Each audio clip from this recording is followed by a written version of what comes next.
Bonjour à tous, j'interviens parce que Cédric de votre chaîne Juste Papa m'a demandé d'intervenir pour vous donner des conseils sur comment réagir par rapport à vos enfants lors d'une séparation ou lors d'une bataille judiciaire pour la garde des enfants pour qu'ils souffrent le moins possible.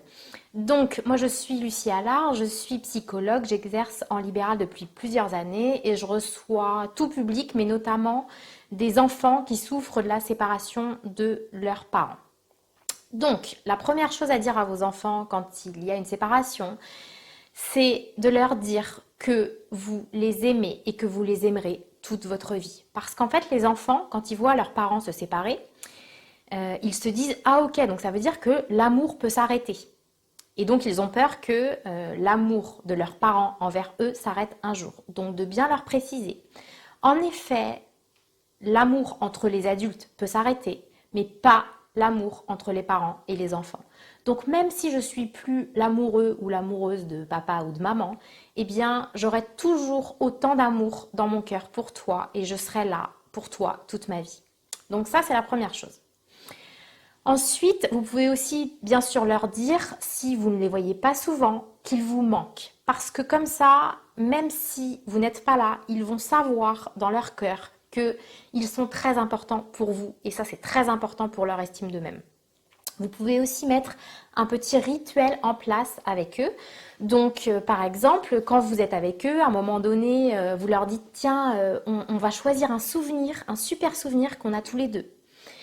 Et à chaque fois qu'on se manquera, eh bien on fermera les yeux et on retournera dans ce souvenir. Donc vous pouvez vous prendre la main, chacun fermer les yeux et chacun dire « Ah oui, tu te souviens et c'était comme ci et c'était comme ça dans ce souvenir », décrire ce souvenir, sentir que vous êtes ensemble dans ce souvenir et lui dire bah, « Mets-le dans ton cœur ce souvenir, moi je le mets dans mon cœur ». Et comme ça, à chaque fois que je te manquerai, tu n'auras plus qu'à fermer les yeux et directement tu seras avec moi dans ce souvenir. Et moi je ferai pareil, quand tu me manqueras, eh bien, je fermerai les yeux et je me retrouverai dans ce souvenir avec toi. D'accord? Comme ça crée un lien et si à un moment donné votre enfant, enfin vous lui manquez, il saura comment vous retrouver à l'intérieur de lui.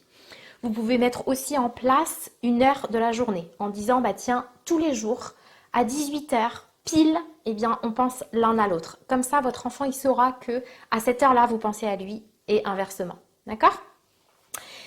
Et puis maintenant, ce que j'aimerais vous dire, c'est comment faire pour que votre enfant garde le moins de séquelles possible de la séparation d'avec votre papa, enfin son papa ou sa maman.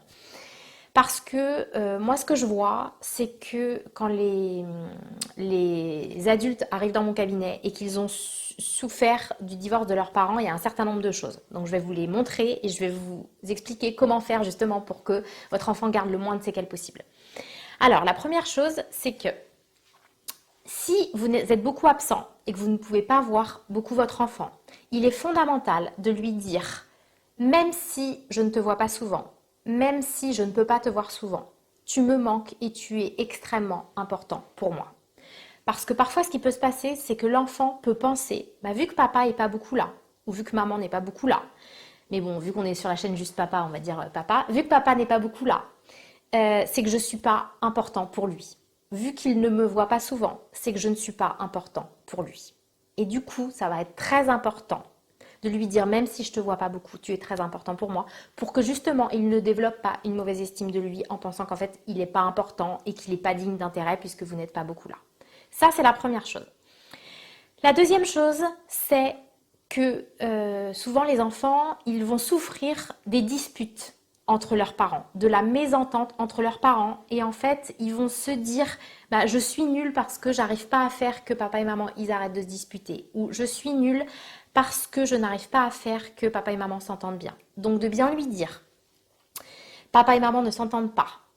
Ça n'a rien à voir avec toi. Je veux dire, même si c'est à ton sujet qu'on se dispute, tu n'y es absolument pour rien et tu n'y peux rien. C'est malheureux, mais c'est comme ça. Tu n'y peux rien. Parce que comme ça, votre enfant ne portera pas sur lui la responsabilité et la culpabilité de la mésentente de ses parents. D'accord? Une autre chose aussi qui est très très importante, même si parfois elle est difficile, c'est de ne pas dénigrer la maman des enfants. De ne pas la dénigrer. Et si vous êtes en colère contre elle ou contre son nouveau conjoint, de garder cette colère pour vous. Je sais que parfois c'est difficile. Parfois on se dit oui, mais elle m'a trompé ou elle m'a trahi ou elle se comporte mal et du coup j'ai envie de lui faire payer. Et du coup j'ai envie d'exprimer ma colère et de dire à mon enfant, regarde ta mère elle est comme ci, ta mère elle est comme ça. Mais en fait, la seule personne à qui vous allez faire payer et à qui vous allez faire du mal si vous faites ça, c'est pas votre ex-conjointe. C'est votre enfant qui va en subir les conséquences. Pourquoi? Parce que si moi en tant qu'enfant, on va imaginer que je suis votre enfant, d'accord? Eh bien, j'ai plein d'amour dans mon cœur pour mon papa et pour ma maman, d'accord? Mais si je sens que papa, il est très en colère contre maman, et si je sens qu'il est content que moi aussi je sois en colère contre maman, eh bien, du coup, je vais lui dire ou je vais lui faire croire ou je vais essayer d'être en colère contre maman. Et du coup, ça va mettre un énorme bazar dans mon cœur. Parce que moi, dans mon cœur, j'ai plein d'amour pour maman. Même si elle ne fait pas les choses correctement ou je ne sais pas quoi. Et du coup, je vais essayer de mettre en place un double jeu pour faire plaisir à papa. Je vais essayer de mettre de la colère à l'intérieur de mon cœur contre maman pour faire plaisir à papa. Enfin, vous voyez le bazar que ça va mettre dans son cœur et toutes les conséquences que ça peut avoir sur sa vie future, de plus trop savoir ce qu'il ressent ou de se dire, bah, du coup, il faut que je sois en colère contre ma mère toute ma vie pour que papa m'aime. Donc, vous imaginez les non-sens que ça va mettre dans son cœur. Donc, vraiment, même si je sais que ça peut être compliqué, essayez de rester le plus neutre possible par rapport à votre ex-conjoint, peu importe ce qu'il fait. Réglez vos comptes entre vous, mais ne mettez pas vos enfants dans la bataille, d'accord? Parce que c'est à eux seuls que vous allez faire du mal, pas à votre ex-conjointe, d'accord?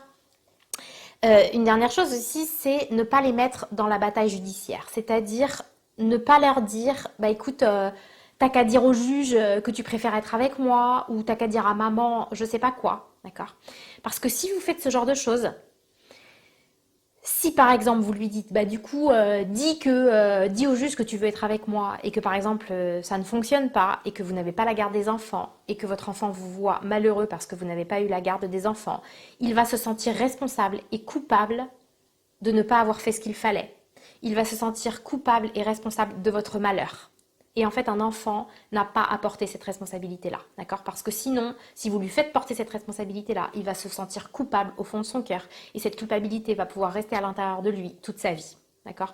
Donc, je vous conseille de laisser les enfants en dehors de la justice, en dehors de vos disputes avec votre ex-conjoint, parce que, si vous voulez leur bien-être, c'est ça qu'il y a à faire, parce que moi je le sais, je peux vous le dire, je suis psy et je vois ce qui fait du mal aux enfants lors de la séparation. D'accord ? Voilà ce que j'avais à vous dire, sachant que si Cédric a d'autres questions, il pourra toujours me les demander, je pourrais vous refaire des petites vidéos s'il le veut. Et puis si vous avez envie aussi. Voilà, écoutez, si ça vous intéresse, donc comme je vous l'ai dit, je suis psychologue et je suis pas mal aussi sur les réseaux sociaux, notamment sur Facebook. Et je fais plein de vidéos, plein de contenus pour parler de plein de choses, pour expliquer aux gens plein de choses, que ce soit sur les enfants, mais aussi sur les émotions, sur le fonctionnement des émotions, etc. Donc si ça vous intéresse, je pense que Cédric le mettra dans la description de la vidéo. Mais je vous le dis, ma chaîne YouTube aussi, c'est Lucie Allard à la Psy School. Et ma page Facebook, c'est aussi Lucie Allard à la Psy School, si ça vous intéresse d'aller jeter un petit coup d'œil et de vous informer. Voilà, et puis aussi je suis formatrice de thérapeute. Mon site c'est alapsyschool.com si ça vous intéresse de jeter un petit coup d'œil. Voilà, et bien merci Cédric, et puis je vous dis à plus tard, salut.